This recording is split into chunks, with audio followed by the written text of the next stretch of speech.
File 31. It is my sympathy with all the past that I see it is abandoned. Abandoned to the favour, the spirit, and the madness of every generation that cometh, and reinterpreteth all that hath been as its bridge. A great potentate might arise, an artful prodigy, who with approval and disapproval could strain and constrain all the past, until it became for him a bridge, a harbinger, a herald, and a cock-crowing. This, however, is the other danger, and mine other sympathy. He who is of the populace, his thoughts go back to his grandfather. With his grandfather, however, doth time cease. Thus is all the past abandoned, for it might some day happen for the populace to become master, and drown all time in shallow waters. Therefore, O my brethren, a new nobility is needed, which shall be the adversary of all populace and potentate rule, and shall inscribe anew the word noble on new tables. For many noble ones are needed, and many kinds of noble ones for a new nobility. Or, as I once said in parable, that is just divinity, that there are gods, but no God. O my brethren, I consecrate you and point you to a new nobility. Ye shall become procreators and cultivators and sowers of the future. Verily not to a nobility which ye could purchase like traders with traders' gold, for little worth is all that hath its price. Let it not be your honour henceforth whence you come, but whither ye go. Your will and your feet which seek to surpass you, let these be your new honour. Verily not that ye have served a prince, of what account are princes now? Nor that ye have become a bulwark to that which standeth, that it may stand more firmly. Not that your family have become courtly at courts, and that ye have learned gay-coloured, like the flamingo, to stand long hours in shallow pools. For ability to stand is a merit in courtiers, and all courtiers believe that unto blessedness after death pertaineth permission to sit. Nor even that a spirit called holy led your forefathers into promised lands, which I do not praise. For where the worst of all trees grew, the cross, in that land there is nothing to praise. And verily, wherever this Holy Spirit led its knights, always in such campaigns did goats and geese and rye-heads and guy-heads run foremost. O my brethren, not backward shall your nobility gaze, but outward. Exiles shall ye be from all fatherlands and forefatherlands. Your children's land shall ye love. Let this love be your new nobility, the undiscovered in the remotest seas. For it do I bid your sails search and search. Unto your children shall ye make amends for being the children of your fathers. All the past shall ye thus redeem. This new table do I place over you. Why should one live? All is vain. To live, that is to thresh straw. To live, that is to burn oneself and yet not get warm.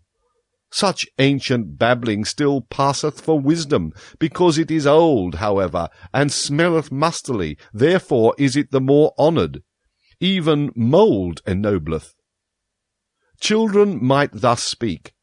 They shun the fire because it hath burnt them. There is much childishness in the old books of wisdom. And he who ever thresheth straw, why should he be allowed to rail at threshing? Such a fool one would have to muzzle. Such persons sit down to the table and bring nothing with them, not even good hunger, and then do they rail, all is vain. But to eat and drink well, my brethren, is verily no vain art. Break up for me the tables of the never joyous ones. To the clean are all things clean. Thus say the people. I, however, say unto you, to the swine all things become swinish. Therefore preach the visionaries and bowed heads, whose hearts are also bowed down. The world itself is a filthy monster. For these are all unclean spirits, especially those, however, who have no peace or rest unless they see the world from the backside, the back-worldsman. To those do I say it to the face, although it sound unpleasantly. The world resembleth man, in that it hath a backside. So much is true. There is in the world much filth. So much is true. But the world itself is not therefore a filthy monster. There is wisdom in the fact that much in the world smelleth badly. Loathing itself createth wings, and fountain divining powers. In the best there is still something to loathe, and the best is still something that must be surpassed. O my brethren, there is much wisdom in the fact that much filth is in the world. Such sayings did I hear pious back-worldsmen speak to their consciences, and verily without wickedness or guile, although there is nothing more guileful in the world, or more wicked. Let the world be as it is, raise not a finger against it. Let whoever will choke and stab and skin and scrape the people, raise not a finger against it, thereby will they learn to renounce the world. And thine own reason, this shalt thou thyself stifle and choke, for it is a reason of this world. Thereby wilt thou learn thyself to renounce the world. Shatter, shatter, O my brethren, those old tables of the pious, tatter the maxims of the world-maligners. He who learneth much unlearneth all violent cravings. Thus do people now whisper to one another in all the dark lanes. Wisdom wearieth, nothing is worth while, thou shalt not crave. This new table found I hanging even in the public markets. Break up for me, O my brethren, break up also that new table. The weary of the world put it up, and the preachers of death, and the jailer, for lo, it is also a sermon for slavery. Because they learn badly and not the best, and everything too early and everything too fast, because they ate badly, from thence hath resulted their ruined stomach. For a ruined stomach is their spirit, it persuadeth to death. For verily, my brethren, the spirit is a stomach. Life is a well of delight, but to him in whom the ruined stomach speaketh, the father of affliction, all fountains are poisoned. To discern, that is delight to the lion-willed. But he who hath become weary is himself merely willed. With him play all the waves. And such is always the nature of weak men. They lose themselves on their way. And at last asketh their weariness, Why did we ever go on the way? All is indifferent. To them soundeth it pleasant to have preached in their ears, Nothing is worth while, ye shall not will. That, however, is a sermon for slavery. O my brethren, a fresh blustering wind cometh Zarathustra unto all way-weary ones. Many noses will he yet make sneeze. Even through walls bloweth my free breath, and into prisons and imprisoned spirits. Willing emancipateth, for willing is creating, so do I teach, and only for creating shall ye learn. And also the learning shall ye learn only from me, the learning well. He who hath ears, let him hear. There standeth the boat. Thither goeth it over, perhaps into vast nothingness. But who willeth to enter into this perhaps? None of you want to enter into the death-boat. How should ye then be world-weary ones? World-weary ones, and have not even withdrawn from the earth. Eager did I ever find you for the earth, amorous still of your own earth-weariness. Not in vain doth your lip hang down. A small worldly wish still sitteth thereon, and in your eye floateth there not a cloudlet of unforgotten earthly bliss? There are on the earth many good inventions, some useful, some pleasant. For their sake is the earth to be loved. And many such good inventions are there, that they are like woman's breasts, useful at the same time and pleasant. Ye world-weary ones, however, ye earth-idlers, you shall one beat with stripes shall one again make you sprightly limbs. For if ye be not invalids or decrepit creatures, of whom the earth is weary, then are ye sly sloths, or dainty, sneaking pleasure-cats.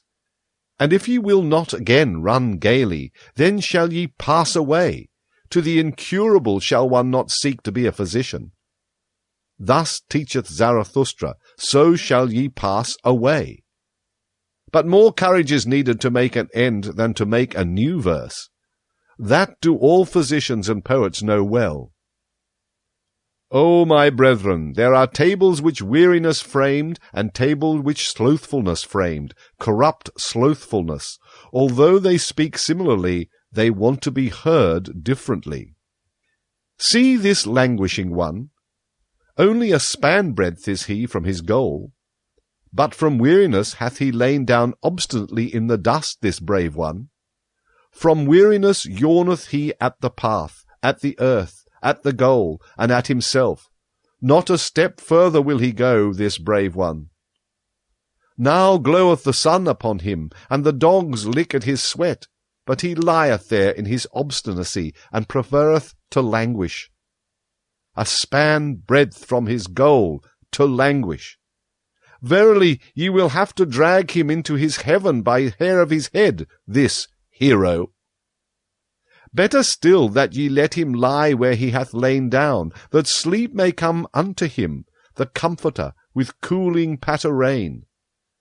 Let him lie, until of his own accord he awakeneth, until of his own accord he repudiateth all weariness, and what weariness hath taught through him.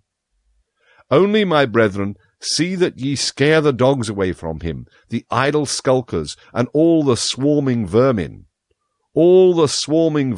of the cultured that feast on the sweat of every hero. I form circles around me and holy boundaries. Ever fewer ascend with me ever higher mountains. I build a mountain range out of ever holier mountains. But wherever ye would ascend with me, O my brethren, take care lest a parasite ascend with you. A parasite. That is a reptile, a creeping, cringing reptile, that trieth to fatten on your infirm and sore places. And this is its art. It divineth where ascending souls are weary. In your trouble and dejection, in your sensitive modesty, doth it build its loathsome nest. Where the strong are weak, where the noble are all too gentle, there buildeth it its loathsome nest. The parasite liveth where the great have small sore places. What is the highest of all species of being, and what is the lowest? The parasite is the lowest species. He, however, who is of the higher species, feedeth most parasites. For the soul which hath the longest ladder, and can go deepest down, how could there fail to be most parasites upon it?